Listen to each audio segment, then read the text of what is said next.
कार्य असेल, ही त्यांची भूमिका आहे. त्यानंतर सुप्रियाताई सुळे यांचाही फोन आला. त्यांनी त्यानंतर समाज माध्यमांवर सांगितलं की आम्हीसुद्धा याच मताचे आहोत की माननीय उद्धव ठाकरे ह्यांनीच विधिमंडळात जाऊन महाविकास आघाडीचं नेतृत्व करायला हवं.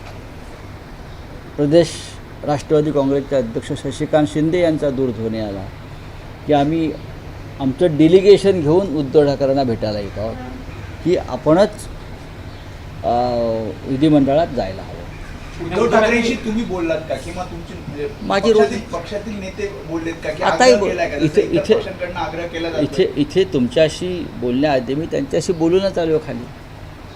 असं आहे की आता पण हाच आग्रह आहे की उद्धव ठाकरेंनीच उमेदवार राहावं किंवा परत विधान परिषदेत असं आहे की अजून एक 6 ते 7 दिवस आहेत उमेदवारी अर्ज भरण्यासाठी. शेवटची तारीख आहे 30 एप्रिल. उद्धव ठाकरे स्वतः त्यांची काही भूमिका जाहीर करणार आहेत का की त्यांना लढायचं आहे, नाही लढायचं आहे, पक्षातल्या कार्यकर्त्याला संधी द्यायची आहे, असं काही त्यांचं निवेदन किंवा त्यांची भूमिका ते प्रसारमाध्यम किंवा शिवसैनिकांपुढे मांडणार आहे? का नाही मांडणार? कधी मांडणार? तुम्हाला कधी मांडावा पाहिजे? मला तारीख द्या. आत्ता मांडली तरी काही बरं का? तुम्हाला कधी मांडायचे आहे हे सगळं तुमच्यावरती अवलंबून असतं ना. आत्ताच मांडा, उद्याच मांडा, या इथं 10 मिनटात मांडा, असं एक जी भूमिका आहे मीडियाची, त्यानुसार आता राजकारण्यांना काम करावं लागतं असं दिसतं आहे मला. हे बघा की उद्धव ठाकरे साहेबांना आम्ही सगळ्यांनी विनंती केलेली आहे. महाविकास आघाडीच्या प्रमुख घटक पक्षांनी नेत्यांनी विनंती केलेली आहे की तुम्ही विधिमंडळात जाणं आणि महाविकास आघाडीचं नेतृत्व करणं का गरजेचं आहे हे आम्ही त्यांचं मन वळवण्याचा प्रयत्न केलेला आहे. आता त्यांना त्यांचा निर्णय घेण्याची मुभा आहे.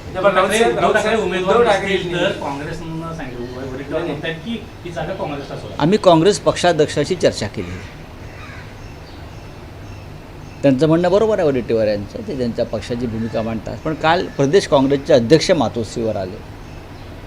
या संदर्भात काँग्रेसचे राष्ट्रीय अध्यक्ष खरगे साहेबांशी चर्चा सुरू आहे.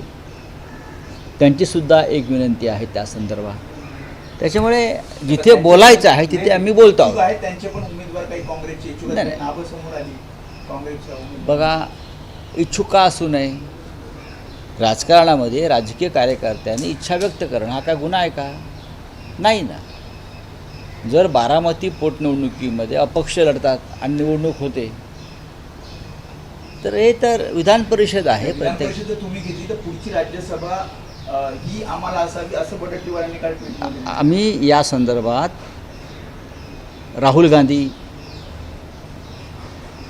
खरगे साहेब, सोनिया गांधी यांच्याशी उद्धव ठाकरे साहेबांचा उत्तम संवाद आहे. आणि त्यामुळेच काल प्रदेश काँग्रेसचे अध्यक्ष हर्षवर्धन सकपाळ साहेब हे या विषयावर चर्चा करण्यासाठी माननीय उद्धव ठाकरे साहेबांकडे आले.